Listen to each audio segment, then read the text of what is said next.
Boom to the hey, all you sports fans out there in the tubosphere, or to you, the individuals, part of the collective. Welcome to the OMSR. I am your brief but very concise host, Will, the alternative ESPN Sports Thrill. Lousy storylines here, along with Dwayne Darnat's ultimate sports fan, OMSR mascot, and a few of the Pi Kappa Alpha. How sweethearts, U of U chapter Alpha Tau. Good days, chapter, giving you props. Alright, intro show, thing-a-ling-ma-jinx, you know the clip order coming up. Last two wear fours. National Championship, of course. Nice little vignette I put together. There's Urban, looking skyward, kind of telltale. This is a great shot here. All by himself in the sea of confetti. Ohio State fans, good reason to stick around. Got my color scheme going on, as you can see. Hopefully that's standing out well. Alright, so we got the analysis going on here. All the great pundits, Sond, Mark May, and Paul Feinbaum. I don't even know why we had this, tournament this year. Alabama was supposed to win it all. And I still say they should have won it. Yeah, shut up, dude. Just kidding. Marcus, very classy dude. I always say on the OMSR, you must win with grace and humility, lose with class and dignity. He's always done that. Alright, so on the Cookie Sport rant of the segment. Alright, Oregon fans, don't feel too bad. You had some time to adjust without some key players. On the Ohio State sideline, that happened back in '06 when Urban was down in Florida. I wasn't too thrilled with Florida back then, the way he left my alma, the U of U. Supposed to be there for a spell, left after 2 years. Alright, wasn't too thrilled about it. So what happens that national championship game? Ted Ginn Jr. makes Florida look slow. I leave for a little while, go do some work, come back. He's out of the game. Troy Smith had to adjust to a game plan, probably 50% change on the fly. We all know how that ended. Why? Because Ted Ginn Jr. was so geeked up on adrenaline from that kickoff return, the opening kickoff return for a touchdown, that he tweaked his knee, doing the flying mid-air chest bump. I always say to you guys, you younger dudes, you gotta stop doing it. Period. Florida wins. Ohio State couldn't get anything going after that. 7-0 in there. So, yeah, dropping that pass when it very easily could have been a drive that put Oregon up 14-0. Changed everything. Alright, so that's what's coming up. Lots of good stuff. Thanks for watching those silly DUIs while you're out there. You're going to keep on celebrating during the week.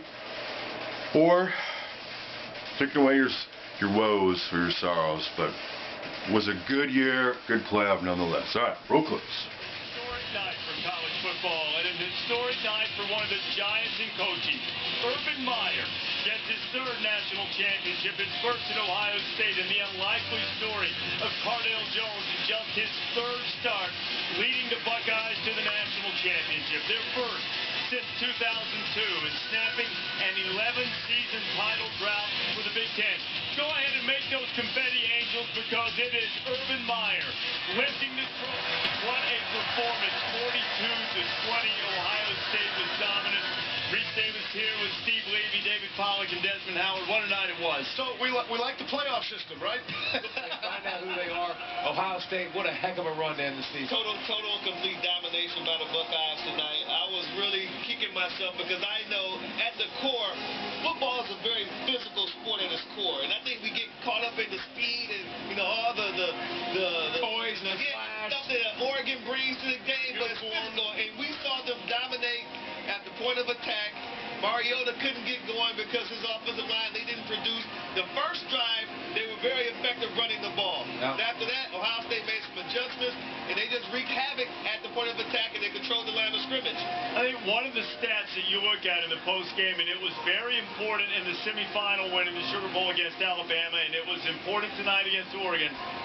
2 for 12 on third down is what the Ducks were against this Ohio State defense. A defense that over the course of the year at times got gashed. Ohio State celebrates as national champions tonight. I thought Ohio State had better players. I thought they had better lines of scrimmage. My thought was Marcus Mariota had to play the perfect game, the game of his life, to win this game, and I thought he could. He only had 39 yards rushing on 10 carries. Coach, I agree with you. He had to play exceptional tonight. He had to be the best player on the field, and he just played okay. He wasn't the best player on the field. It was 15 in red. He dominated this game, and they did have better players, just like you said. There was massive pressure on his shoulders. The only remaining chip, so to speak, on the table for Oregon is that national championship. The best player on the field, the Heisman Trophy winner. Could he get it for them tonight? He could not. Marcus Mariota with Joe Tessitore after the game. Marcus, how would you characterize tonight? It's tough. It's real tough. What was different about tonight? What did they do defensively that gave your offense problems? They just held us in the red zone. We weren't able to finish drives. What was being said among you and your teammates when you watched them finish that game off running the ball the way they did? Just try to go out with a bang. I mean, we had a good season. Stuff happened when the ball doesn't bounce your way sometimes. So, hats off to Ohio State, man. They got a great program, got a great coach, and it's a great win for them. Is this your final game in an Oregon uniform? That's the last thing on my mind right now. What are you going to say to your teammates when you get back in there and gather around? Just proud of them, man. I mean, we dealt with a lot of adversity this year, and I mean, I love those guys, and it just sucks, but those guys should be proud. We had a good year. Thank you, Marcus. Thank you. The difficulty of a night like that, like this, are moments like that. This is as fine a young man as there is in the game, and he feels an emotion. You didn't feel a ton, but you can relate to that side of it too. What's that like? It's miserable. In 09 when we lost to Alabama, which we felt like that was, the semifinals, it was devastating, but he handles it with so much class. Right. He is great for college football. He is great for the next generation of kids that are looking up to him, and I'm proud that I got a chance to watch him play. And he played his heart out tonight. Scott, I've stood there in that tunnel right after the game in the Rose Bowl where we lost to Alabama and Colt McCoy got hurt and didn't get to play, and where Mark Helfrich has got to be careful. He's got to do a better job than I did of bouncing back and saying, what a great year. We got to get better. We got to get bigger. We got to get stronger to win this thing next year, but let's don't let this ruin next year. Don't let one loss kill us for the next year, and that happened to us at Texas. Heather Cox spoke with Mark Helfrich and the Sad Duck Squad. Coach, thank you so much for taking the time. You just addressed the team in the locker room. What was your message to them? Just love them and admire their perseverance and how those guys battled to this point, not only with each other but for each other. And it's always unfortunate. We've been in this situation a couple times now. You get to this point, and so much is made of tonight. But what these guys did to get to tonight was remarkable, and extremely proud to be associated with them and the rest of our coaches in our program. And obviously congratulations to Coach Meyer and Ohio State played extremely well tonight and throughout the season, and beat us fair and square. Ultimately, what do you think was the biggest challenge that kept your offense off track? Well, part of it's their defense, and part of it is, first and second down didn't do a great job of that, and had some chances in the first half to make a couple plays on third down, and they, made a couple big time one-on-one plays, and we didn't make as many plays in the first half, and in the second half, just a combination of all those things. He hasn't made it official, but this could quite possibly have been the last game that you coached Marcus Mariota. What is the legacy that he's left here at Oregon? I think just excellence with class. He's just the best.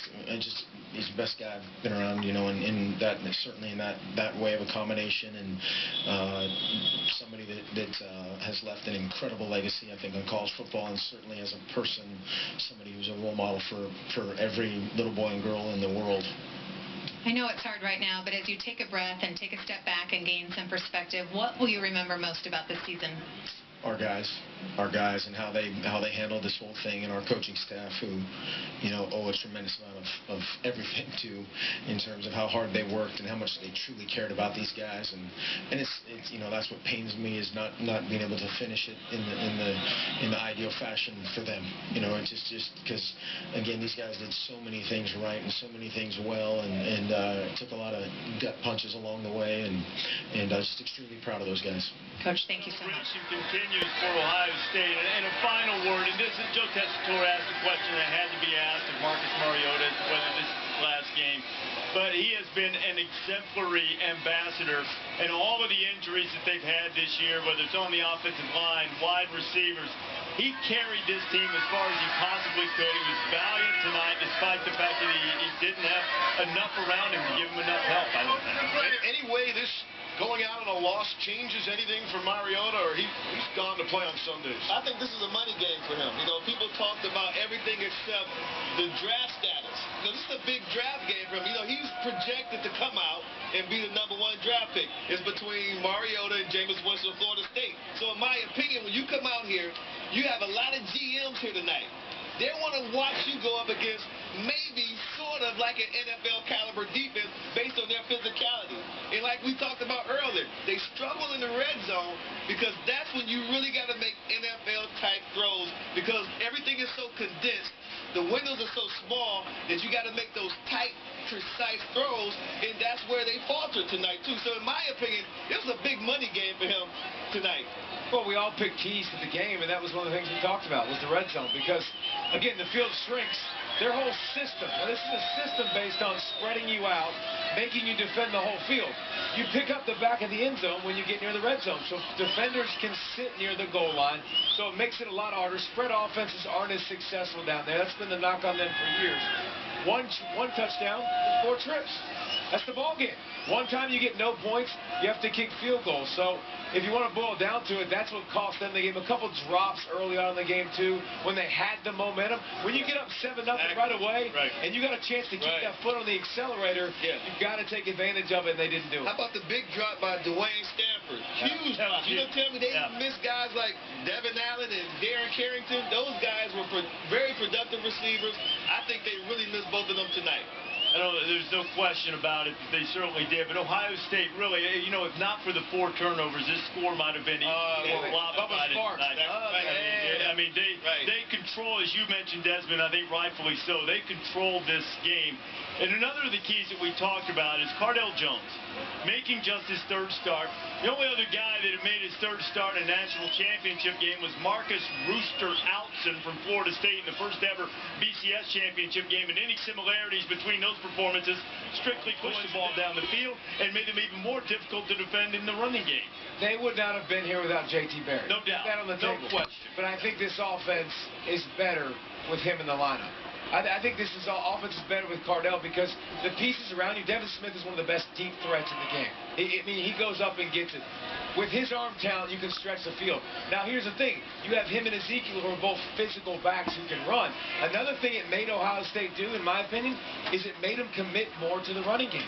And when they committed, nobody stopped them. Strategy of let's let Ezekiel Elliott run until he gets tired didn't really work very well, you know. So let's talk about that, fellas. What is the shock value? How surprised are you? How surprised should America be? Not that Ohio State won the game, but the way they won it now, and by 21 unanswered to finish the game. I'm shocked, and especially if you told me it was a close game, I would have been more. I thought it was going to be a close game. I thought it was going to be very high scoring. Shocked by the way their defense performed. When their offense continued to put them in a bad spot. They lost the turnover battle 4-0. Right. I mean, the Mariota pick at the end of the game, I don't count. That was the Hail Mary at the end of the game, basically. 4-0. And you continue to stuff Oregon's offense. Oregon had 10 games this season where they rattled off 20 or more point runs. And you continue, your offense puts you in bad spots, and you continue to stop them. That blew me away. Ohio State's defense, tip of the cap. I was surprised that the Ohio State's defense dominated the line of scrimmage way they had offense. I mean, just in the trenches, period. I did not think that they would dominate the way they did in the trenches. And to me, that's the whole story. When you can run Ezekiel Elliott at will, and you know, at one point he was averaging 9 yards per carry. I don't know what he finished the game with. You know, you can do anything offensively. It gives you kind of carte blanche as an offensive coordinator to call any play you want. And I think that's the story of the game. Congratulations once again to the Buckeyes of Ohio State. Their 6th all-time national championship. They do it in this first ever college football playoff season. A historic night, and that's what it was all about. The national championship trophy presented by Dr. Pepper.